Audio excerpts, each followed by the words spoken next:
In Germany it's the most normal thing that washing machines are placed in bathrooms and not in the kitchen, where it definitely doesn't belong. This actually makes perfect sense. Why do we put them in the kitchen? Who's putting washing machines in their kitchen? British people, apparently.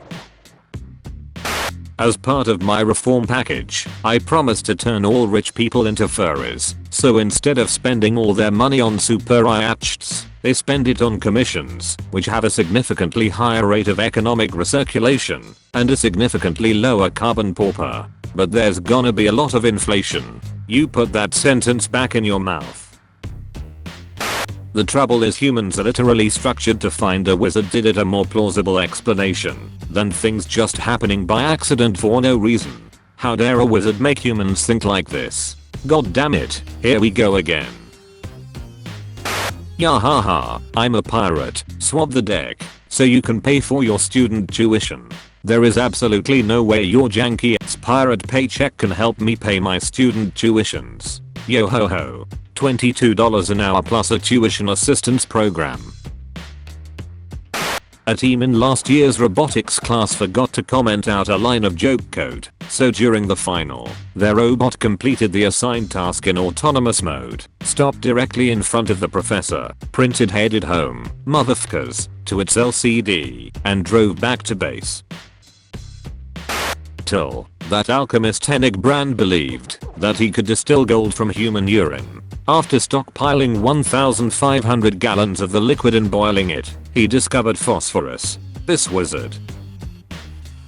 Instead of jacking it to Ted Bundy today, please consider Crime and Punishment. Mugshot of John Wojciechowicz, who unsuccessfully tried to rob a bank in 1972 to pay for his wife Eden's gender reassignment surgery. We stan. Wojciechowicz performed his role with a certain flair. He demanded food for the hostages and paid the pizza delivery guy with wads of cash. He threw money at the onlookers. Anyone would love him. This is Robin Hood, says Capstater, who worked for the Daily News. Chaotic good.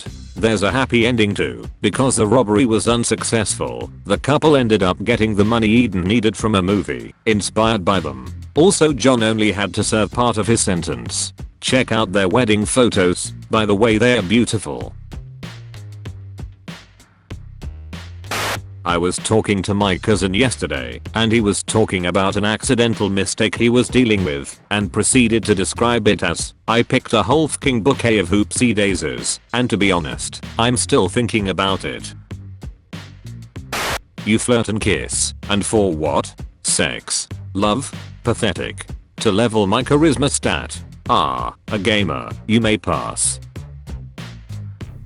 None of y'all know what propaganda actually is, do you? It's when a British person takes a good look at something.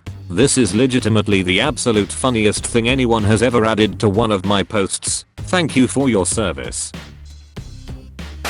Dark balls of sight. Everybody go TF home. I have officially found a worse name for eyes than orbs. Can't believe I had to read this with my own balls. The entire point of Johnny Bravo is that he doesn't get laid. He is not a himbo, and I will not tolerate people saying he is. Dimsel. Mark C. I hate to break this to you pal, but John's creator says he does get laid off screen, but any success he receives on the show isn't comedic, so they don't talk about it. He's Schrodinger's himbo. He was literally thrown into a volcano as a virgin sacrifice, and the volcano spat him back out. Can't believe Johnny Bravo got slut-shamed by a volcano. I've left behind my family, my friends, everything. The only thing for me is this, the battlefield. Can we talk about this kid? You wanna talk about that kid? Let's talk about this kid. Kneel down before me. My mum always says that to my dad. Good F. What were the translators smoking? This one also deserves a mention, but damn what the F was up with yours. I've waited 20 years for this day to come. At some point we are going to have to accept that Pokemon has a sense of humor. Buzz Aldrin. I was on the moon. Apollo 11, NASA. Where were you 49 years today when the real Buzz and Neil Armstrong made those historic first steps onto the moon?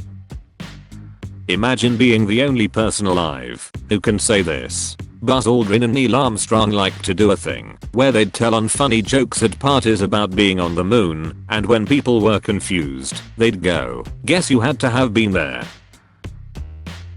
Pop is pretty heinous, but like, I'll accept it, you know? It's just the other half of soda pop, like how cab and taxi are the two halves of taxi cab. It's fine, it's chill. But Coke?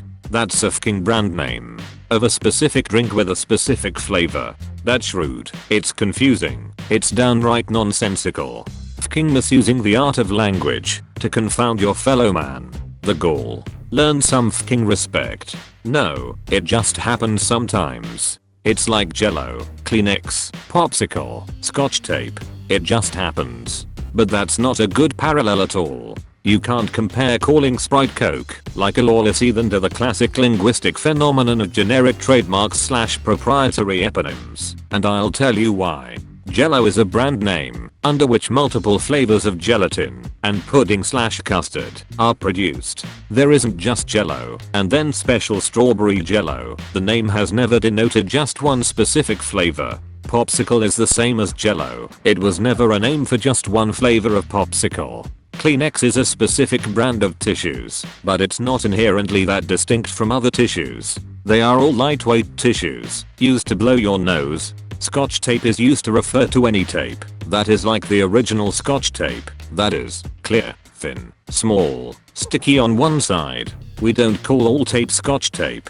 Electric tape, duct tape, and packing tape are all their own things, and anybody who calls any of them Scotch tape has no regard for their fellow man and ought to be thrown into the sea. Meanwhile, Coca-Cola is a specific kind of soda with its own distinct flavor. When Coca-Cola makes other flavors, they are called vanilla Coke, cherry Coke, etc. But Coke is still its own standalone flavor, a wholly other thing apart from the special flavors the company produces. It would make far more sense if people used Coke the way we use Scotch tape.